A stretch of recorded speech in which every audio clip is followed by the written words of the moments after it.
Le Journal de la Ville, le premier magazine de l'information provinciale.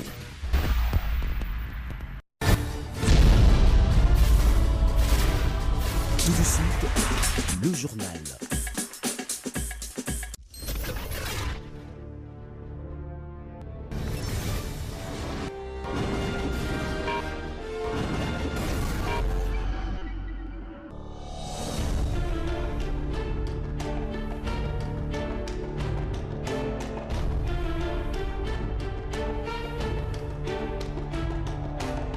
Joyeuse fête de Pâques à toutes et à tous, mesdames et messieurs, merci d'être avec nous et bienvenue à cette grande édition du Journal de la Ville dont voici l'essentiel de l'actualité.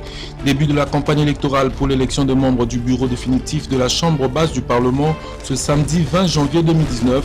Les élus du peuple, candidats au poste de rapporteur, questeur et questeur adjoint ont été face à leurs pairs au cours de la plénière tenue ce samedi en vue de tenter de les convaincre à voter pour eux alors que ceux postulant pour la présidence, première et deuxième vice-présidence sont attendus le lundi 22 avril prochain devant la représentation nationale pour solliciter le vote des élus.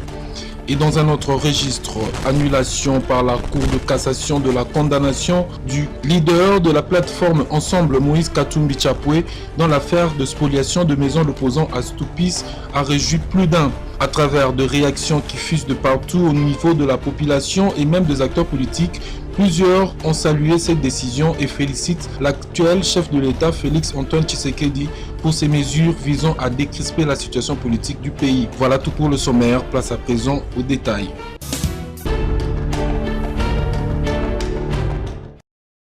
Dans le cadre du programme d'urgence des 100 jours du chef de l'État, Félix Tshisekedi, la Régie des eaux, à travers son directeur général, Clément Moubiaï, a lancé ce samedi 20 avril l'opération de 23 500 branchements sociaux en RDC, précisément dans les 3 villes, donc Kinshasa, Lubumbashi et Matadi. J'ai l'honneur de vous informer que la Régie des eaux, SA, lance l'opération dans le cadre du programme des 100 jours du chef de l'État, président de la République, Félix Antoine Tshisekedi Tshilombo. L'opération de 23 500 branchements sociaux à travers la République démocratique du Congo.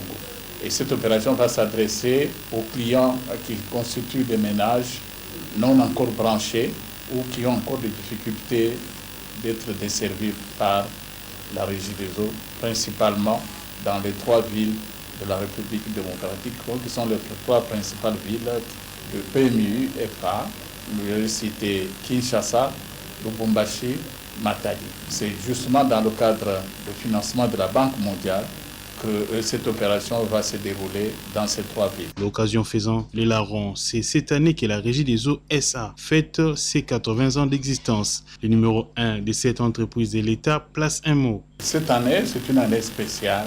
Le conseil d'administration ainsi que le comité de direction de la Régie des eaux, on nous a décidé de fêter avec faste cette année, 80e anniversaire de la Régie des eaux. Et nous sommes en train de nous y employer pour arriver à ce but-là.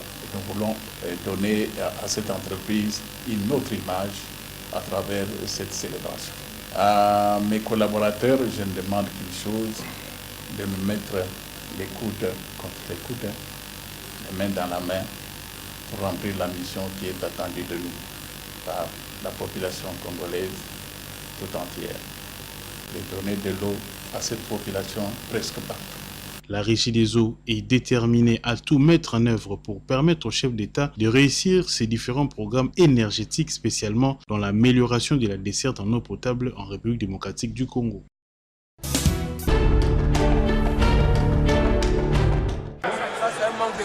L'opposition politique parlementaire reste ferme et maintient sa position de refus de participer et de se représenter au bureau définitif de l'Assemblée nationale ainsi que dans les différentes commissions et sous-commissions de cette Chambre. Nous, opposition, nous disons que nous ne pouvons pas avancer sans que nos frères soient validés. Nous avons voulu assez que l'opinion retienne. On reconnaît un arbre par ses fruits. Depuis toujours, on disait qu'il n'y a pas changement, il n'y a pas changement, personne n'y croyait. Je pense que là, vous êtes en train de voir les fruits, les mêmes fruits reprennent, donc vous avez compris qu'il n'y a jamais eu changement. Voilà ce qui justifie le retrait pur et simple de la candidature du député national Albert Fabrice Pouela, seul candidat au poste réservé à l'opposition, à savoir le rapporteur adjoint du bureau définitif qui vient d'être retiré de la course sur demande de son regroupement politique, à savoir la dynamique de l'opposition. Tout est parti de la dernière séance plénière boycottée par l'opposition ayant considéré que la majorité parlementaire n'accorde qu'un seul poste considéré de moindre par ces derniers alors que le nombre de ses représentants est passé à la hausse à l'issue des dernières élections législatives du 31 décembre à Yumbi, Beni, Beniville et Butembo. On refuse de valider, n'est-ce pas, les députés de Yumbi, de Beni et de Butembo. Si nous voulions construire la République, nous devons partir de la rationalité. J'entends par l'irrationalité la majorité mécanique. Ce qui est mécanique ne réfléchit pas. Oh, le Congo est agonisant. Le Congo est au parking. Nous devons décoller. On ne peut décoller qu'avec la rationalité. On peut décoller qu'avec la convivialité. Signalons que la validation de députés nouvellement élus dans ces territoires précités s'est tenue au cours de la plénière de ce samedi 20 avril 2019 à l'Assemblée nationale.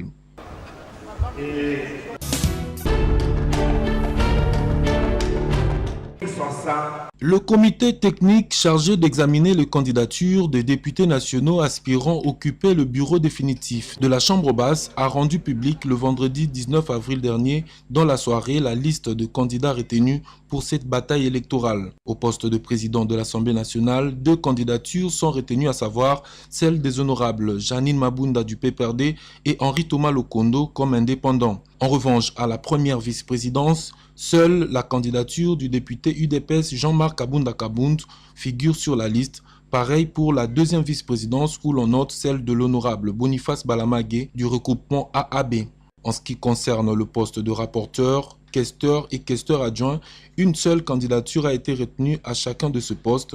Il s'agit respectivement de candidats Célestin Moussaou de AAA, Marie-Claire Alfani de AFD et Alliés, ainsi que Innocent Union Vagpa de AABC.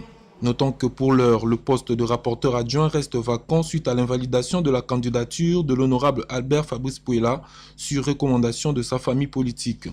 Après l'étape du dépôt de candidature et affichage de la liste définitive, à présent, c'est la campagne électorale qui se tiendra durant 2 jours, soit le samedi 20 et le lundi 21 avril 2019. La journée du samedi sera consacrée à la campagne pour les candidats rapporteurs, questeurs et questeurs adjoints, alors que celle du lundi pour les candidats présidents du bureau définitif au cours d'une séance plénière.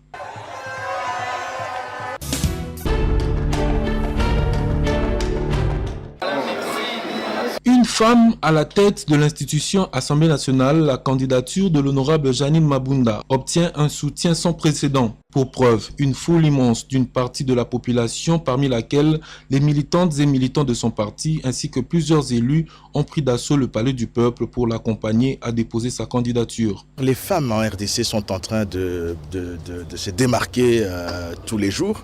Et comme vous le remarquez, vous voyez les statistiques, depuis que l'on a commencé avec la première législature jusqu'aujourd'hui, il n'y a qu'une augmentation numérique en rapport avec la représentativité des femmes dans l'Assemblée. Cette fois-ci, il faudrait que l'on donne la chance à Madame ou à l'honorable Janine Mabunda.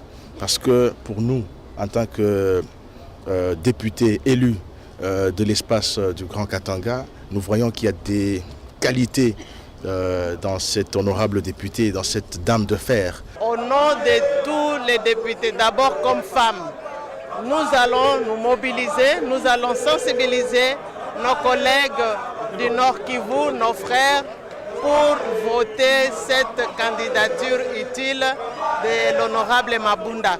Au terme de cet exercice et après avoir rempli toutes les formalités, peu loquace mais confiante, l'honorable Janine Mabunda s'est exprimée en ces termes. Je n'ai pas beaucoup de commentaires à faire, il faut laisser les députés décider en toute humilité. Merci. Le rendez-vous est donc pris pour le mardi 23 avril prochain, jour du scrutin, pour savoir la vérité des urnes sur les futurs dirigeants de la Chambre basse du Parlement.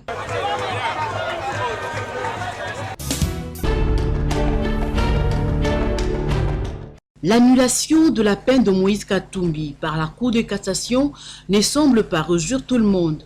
Francis Moulaja, président du mouvement de patriotes pour la démocratie, MPD, pense que c'est une corruption morale.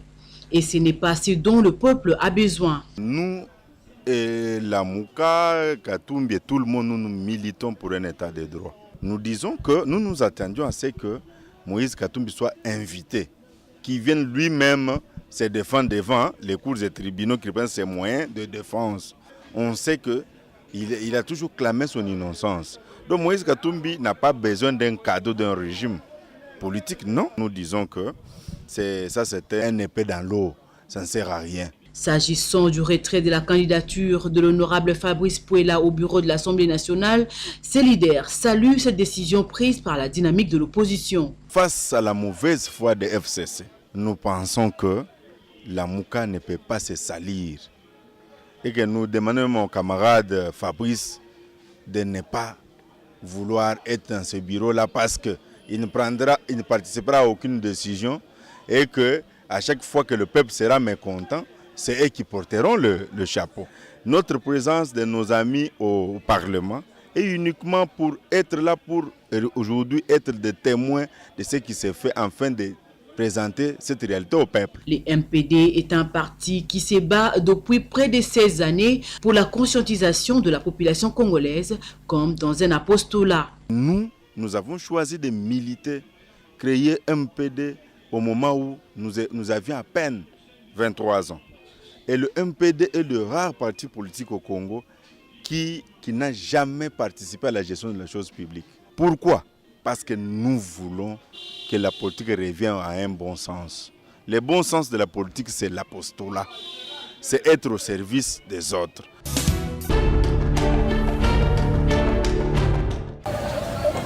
Dans le cadre de la commémoration du vendredi saint, dernier vendredi avant la mort et l'ascension du Christ, célébré partout à travers le monde, les fidèles catholiques de l'église Saint-Angèle, en Passa, dans la municipalité de Lantsele, ont effectué une marche communément appelée Chemin de la Croix pour se souvenir de souffrances qu'a enduré le Messie avant sa crucifixion. Cette marche, partie de l'arrêt Efobank pour chuter à la paroisse Saint-Angèle, a pour objectif d'exprimer la passion du Christ, comme l'explique l'abbé Augustin Madimba, curé de cette paroisse. Vendredi saint, nous commémorons aujourd'hui la passion mort de notre Seigneur Jésus-Christ. Par le chemin de la croix que nous venons de faire, nous avons voulu méditer les différentes stations de sa vie tout au long de ce chemin de croix, quand on l'a condamné et qui devait aller jusqu'au Golgotha pour subir sa sentence.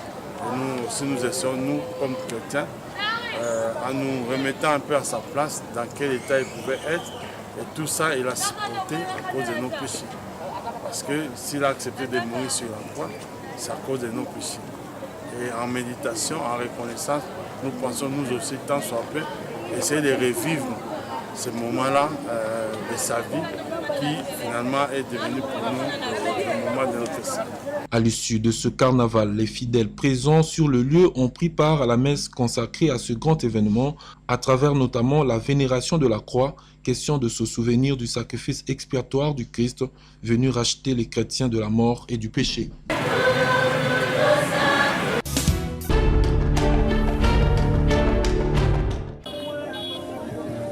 Le marché central quartier 7 dans la commune d'Ndjili est l'un des marchés les plus propres de cette municipalité. Ici, l'opération d'assainissement est effectuée jour après jour pour préserver sa beauté et sa propreté et s'éviter les maladies liées à l'insalubrité. Cette opération consiste à passer les coups de balai, déboucher les caniveaux et évacuer les immondices. Comme l'habitude, ça la salon au samedi. Bourgmestre a ça il faut salon chaque jour. Le rôle de lier à chaque jour, il faut que ça la salon chaque jour. Alors nayango ne bomoni marché ça propre. Et puis biso salon on a biso to bandakate ko 8h au l'air ni biso to bandaka salon de 6h ti ceux qui musale sili et sili. Pour la salubrité, on est à chaque jour on est à propre. Où est la salon deux fois pour toujours là. Mais ceci on se dit que bateau ba ba wunza ba ba bima pour wunza za la normal. Une action que même les propriétaires de restaurants de fortune appelés Malewa effectuent.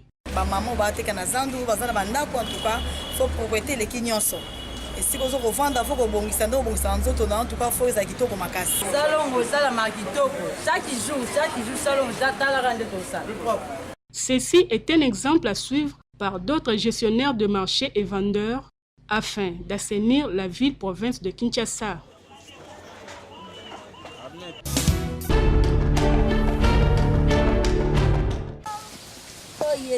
Au quartier Tchad Bambila, dans la commune de Mongafula, la population de cette partie connaît une pénurie d'eau qui ne dit pas son nom. Pour s'approvisionner en cette denrée rare, les habitants sont contraints de parcourir de montagnes à peu près 2 km de leur ménage. Cette eau recueillie est baptisée Litanga car ça jaillit sous forme de gouttes. Mais à cela s'ajoute sa qualité douteuse. Au micro du journal de la ville, les riverains lancent un SOS à l'endroit des autorités de la Régie des eaux. Atozana Tchadi passe ya mai tandela to matangomba to kokate mabumezo swabiso soki to toki mayo osombi kama mbuma kisi na pharmacie obwaki soki obwaki bongo te mabumezo so bami betondi na biso moye zate abiso na Tchadi o mai ya Litanga tozo souffrir na ngomba mai pe mabumu passe ba déclarer c'est leki na mai ngomba Gologota po matango na 25 litres faut souffrir na 30 litres wana fo oyoka panzi bakonzi batala biso makambo yo mai nde mai ezoboma biso awa mai. À la régie de distribution d'eau de résoudre ces problèmes car l'eau c'est la vie, dit-on.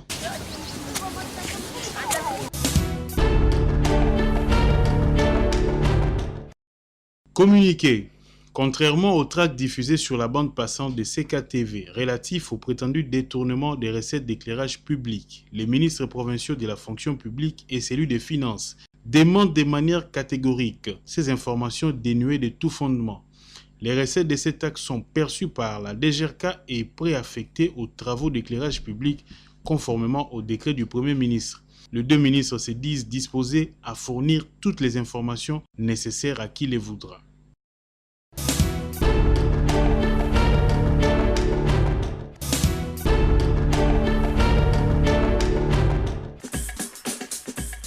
Ainsi s'achève cette session d'information et c'est par ici que se referme cette grande édition du journal. Merci de l'avoir suivi et excellente suite de programme.